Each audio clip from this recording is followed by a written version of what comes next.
দুজন কাপড় রাস্তা দিয়ে গাড়ি করে যাচ্ছিল। এমন সময় তারা রাস্তা ভুল করে একটা অচেনা গ্রামের মধ্যে ঢুকে যায়, যে গ্রামটার নাম তারা কোনোদিনও শোনেনি।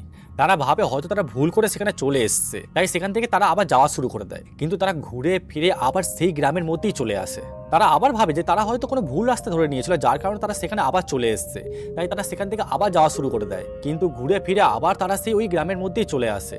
এরকম সিচুয়েশনে পড়লে যে কোনো কারোরই অবস্থা খারাপ হয়ে যাবে। ওই গ্রামের মধ্যে অনেক লোকেরাই আছে, আর সবাই কোথাও না কোথাও যাওয়ার জন্য বার হয়েছিল, কিন্তু রাস্তা ভুল করার কারণে সবাই ওই গ্রামের মধ্যে চলে আসে। আর তারপর তারা সেখান থেকে আর কখনো বার হতে পারেনি। এটা এমনই একটা গ্রাম যেখানে একবার কেউ যদি ঢুকে পড়ে তারা সেখান থেকে সহজে আর বার হতে পারবে না। শুধু তাই না, তারা না পারবে কারোর সাথে কোনো কন্ট্যাক্ট করতে, আর না পাবে তারা কোনো রকম সুযোগ সুবিধা। কিন্তু আসল খেলা তো শুরু হয় রাতে। রাতে এমন কিছু মনস্টার আছে যারা সেখানকার মানুষদের কষ্ট দিয়ে মারার জন্য আসে। মারার সময় মানুষের শরীর থেকে বেরোনো রক্ত আর তাদের চিৎকার ওই মনস্টারগুলোর খুব ভালো লাগে। শোয়ের নাম হলো ফ্রম, আর এখনো পর্যন্ত এর টোটাল 3টে সিজন এসেছে। 3টে সিজনই তোমরা হিন্দিতে প্রাইম ভিডিওতে দেখতে পেয়ে যাবে।